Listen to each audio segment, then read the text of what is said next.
Olá pessoal, sejam bem-vindos ao IGV Cursos. Sou o professor Luciano Guarnieri e na nossa aula de hoje vamos continuar a falar sobre frações. Se você ainda não é inscrito, se inscreva no canal, também ative o sininho das notificações, comente no vídeo também se você gostou, se você quer um novo vídeo e assim por diante. Vamos lá para a nossa aula de hoje. Eu quero ensinar a vocês hoje como nós devemos chamar as frações. Por exemplo, essa aqui, ó.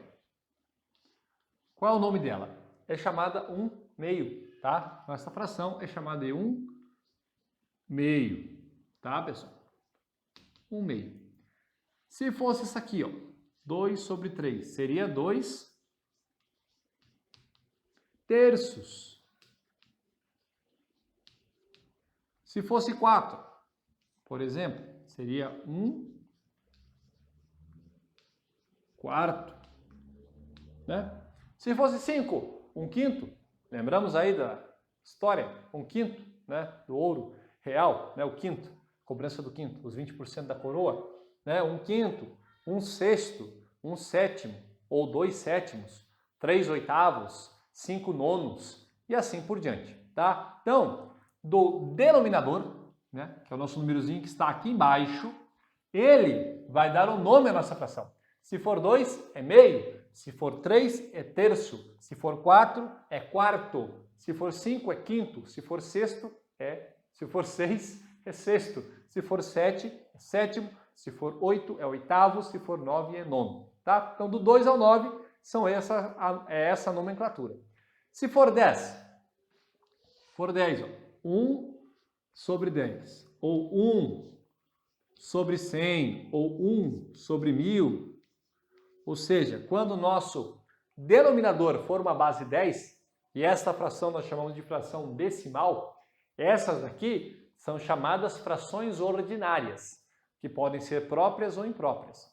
No caso da fração decimal, ela também pode ser própria ou imprópria, porém, quando o denominador for uma base 10, ela é chamada de fração decimal. Por quê? Porque o denominador dela é uma base 10. Nós vamos chamar de 1/10, 1/100, 1/1000. Beleza? Então, recapitulando aqui. Quando o denominador for menor que 10, for entre 2 e 9, nós vamos chamar de meio, né? Terço, quarto, quinto, sexto, sétimo, oitavo e nono. Quando o denominador for uma base 10, nós vamos chamar de décimo, centésimo, milésimo e assim por diante. Mas aí você vai perguntar, mas professor, e quando o denominador não for menor que 10, ou seja, não é 2, não é 8, não é 7, ele é maior que 10, ou seja, ele é 11, ele é 12, ele é 20. Como que nós vamos chamar esta fração? Ela tem nome? Tem. Na verdade, ela tem um sobrenome.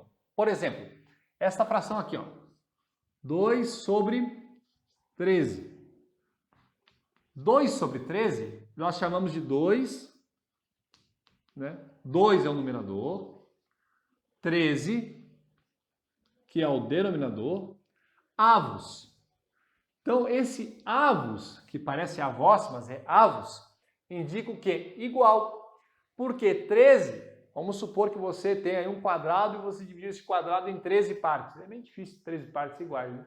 Um número ímpar. Mas 13 avos quer dizer que são 13 iguais. Então não ficar 2, 13 iguais, fica estranho.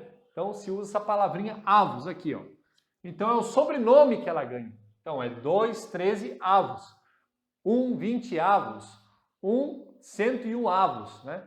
Então é assim por diante. Então, lembrando, de 2 a 9, usa aquela nomenclatura lá que eu falei.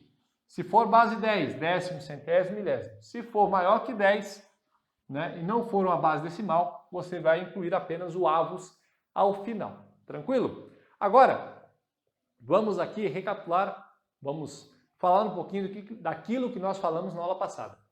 Sobre a fração própria. Pode ser que tenha ficado alguma dúvida e eu resolvi, né, fazer mais uma explicação aqui. E também acrescentar algumas coisas. Fração própria. Então, a fração própria é aquela fração cujo o numerador ele é o quê? Menor que o denominador. Ou seja, sempre o resultado de uma fração própria será um número entre 0 e 1. Lembram disso? Né? Que eu até fiz aquele mementozinho, né? Então, 0, menor que x, menor que 1. Então, a fração própria terá esta dinâmica aqui, né? Ou seja, será um número que o seu módulo, digamos assim, está entre 0, por que entre 0?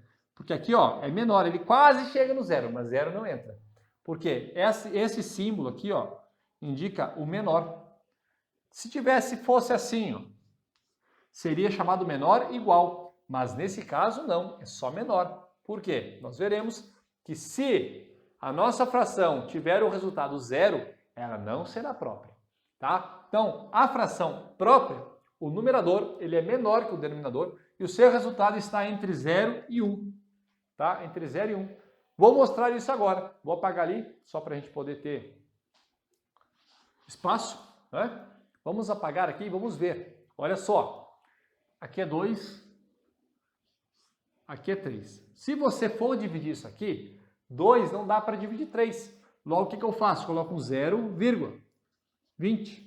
Vai dar quanto? Vai dar 6. 6 vezes 3 dá 18. Menos. Vai dar quanto? Vai dar 2.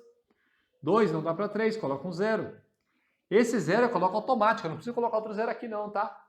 Coloca 6 de novo. 6 vezes 3, 18. Dá quanto? Dá 2. 2 dá para 3? Não. Coloca outro 0. Não faz nada aqui, coloca outro 6. Note que isso aqui vai ser infinito. Então, 2 sobre 3 é uma dízima periódica, tá? 2 sobre 3 é uma dízima periódica. Beleza, pessoal? Mas não se preocupe, veremos o que é uma dízima periódica aí em breve. Tá? Então, a fração própria, o seu resultado sempre será um número que está entre 0 e 1. Tá? E a fração imprópria? A fração imprópria ela é um pouco mais complicadinha, né, de se entender. Vamos lá. Fração imprópria.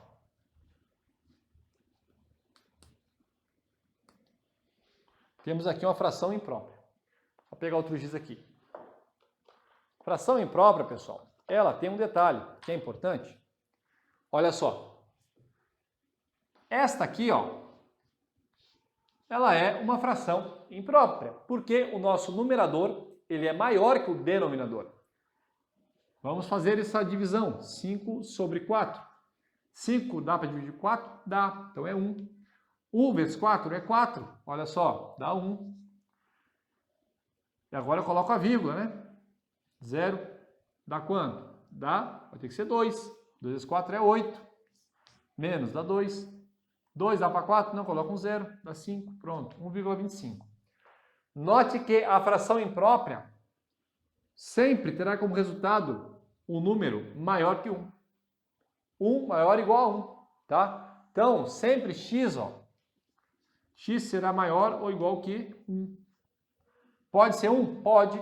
Por quê? Nós veremos que, no outro exemplo agora, eu vou mostrar, que a fração aparente ela pode ser uma fração imprópria. Ou melhor, a fração imprópria pode ser uma fração aparente. Olha só, 4 sobre 2. Note que 4 sobre 2 é uma fração imprópria. Por quê? Porque o nosso numerador ele é maior que o denominador. Logo, é uma fração imprópria. Só que esta fração imprópria tem como resultado o número 2. É o número inteiro. E o número inteiro, logo, essa fração ela é chamada de imprópria, não é? Imprópria e aparente, né? Que nós falamos aí na aula passada. Então, quando a nossa fração imprópria, aqui é 4, aqui é 2, esse aqui é maior que esse, tiver como resultado um número inteiro, ela será imprópria e aparente. Aí você vai perguntar, professor, existe fração própria aparente? Não. Por quê? A fração imprópria não tem como resultado um número inteiro. Tá? Agora, a fração imprópria pode ter, que é nesse caso. Ela é imprópria e aparente ao mesmo tempo. Outro exemplo de fração imprópria é a fração cujo numerador é 0. Se o nosso numerador for 0, a nossa fração é imprópria. Olha só. 0 sobre 2. Se eu dividir 0 por 2, dá 0. 0 vezes 2 é 0, que é 0, 0. Pronto, acabou. Olha só, que legal. Logo, ela é imprópria, porque o resultado dela é quanto? É 0.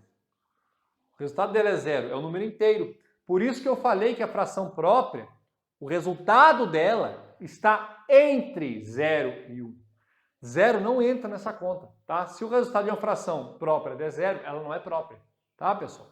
Então, recapitulando, imprópria, fração imprópria, é o numerador. Se o numerador for zero, se o resultado der um número inteiro, ela é imprópria e aparente. E, né, nesse caso também ela é imprópria e aparente, né? Que deu zero, número inteiro. Tranquilo, pessoal? Beleza. Vamos só para finalizar aqui, eu quero explicar um detalhe para vocês. Por exemplo, eu tenho esta fração aqui, ó. 12 sobre 24. 12 sobre 24 é uma fração própria ou imprópria? É própria, porque 12 é menor que 24, logo ela é uma fração própria. Acontece que esta fração ela não está na forma irredutível. Né? Irredutível. Qual é a forma irredutível? É aquela forma que eu não consigo mais simplificar. Por exemplo, vamos simplificar ela aqui, ó, por 2. Vamos simplificar aqui embaixo por 2 também. Eu posso fazer isso? Posso. Eu posso dividir o numerador e o denominador por um mesmo número. Então, 12 para 2 dá quanto? Dá 6. 24 para 2 dá 12. Pronto. Mas aí você olha para ela e verifica assim, mas engraçado, ainda dá para dividir de novo. Vamos dividir por quanto? Ainda dá por 2. Olha só.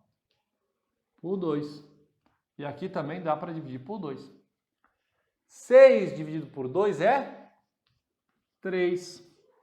12 dividido por 2 é 6. Engraçado, ainda dá para dividir. Por quem? Por 3. Ó. Por 3. E aqui? Por 3 também. 3 dividido por 3 é 1. 6 por 3 é 2. Opa! E agora? Eu consigo simplificar mais? Não. Esta aqui é a chamada fração irredutível. Por que ela é irredutível? Porque eu não consigo mais simplificá-la. Por isso ela é chamada de fração irredutível. Então note que se você pegar e dividir 12 por 24, ou dividir 6 por 12, ou dividir 3 por 6, ou dividir 1 sobre 2, 1 por 2, vai dar quanto? Vai dar o mesmo resultado. Porque essas frações são chamadas de frações equivalentes. Por que equi? Esse equi vem de igual. Então são frações iguais, ou seja, que possuem o mesmo resultado. Né? Embora com números diferentes, né, elas possuem o mesmo resultado no caso de uma divisão. Tá? E por fim, para nós encerrarmos nossa aula, eu gostaria de chamar a atenção aqui para um nomezinho especial, né, para alguns tipos de frações, né, segundo os matemáticos, são frações especiais, podemos dizer assim. Por exemplo, são as frações unitárias. Tá? O que é uma fração unitária? O que é uma fração unitária? É uma fração cujo numerador, essa parte de cima, é 1. Tá? Por exemplo. Então, o que é uma fração unitária? Cujo numerador é 1. Por que isso? Se você, por exemplo, tem lá, vamos pegar aqui, ó, um quadrado, dividido em 4 partes. O quadrado todo, né, é um quadrado que está dividido em 4 partes. Se eu pegar uma parte só, pegar essa parte aqui, ó, vai ser 1/4. É unitária, porque eu peguei uma parte só, tá? Por isso que ela é chamada de fração unitária. Tá certo, pessoal? Bom, esta foi a nossa aula de hoje sobre frações, nessa segunda parte, e nós tentamos aqui aprofundar um pouco mais o nosso conhecimento nesta matéria, né, de números racionais, né, por meio das frações. Vamos seguindo, teremos aí aulas de soma e subtração, multiplicação e divisão de frações, potência e radicação, muita aula ainda pela frente no nosso curso de Matemática Básica aqui do IGV Cursos. Espero que vocês estejam aprendendo. Né? Comente no vídeo aqui, né? Deixe dicas, sugestões, dúvidas, para que a gente possa ir caminhando junto. Tá certo? Muito obrigado por terem me acompanhado até aqui. Deus abençoe a todos, fique com Deus e até a próxima. Valeu!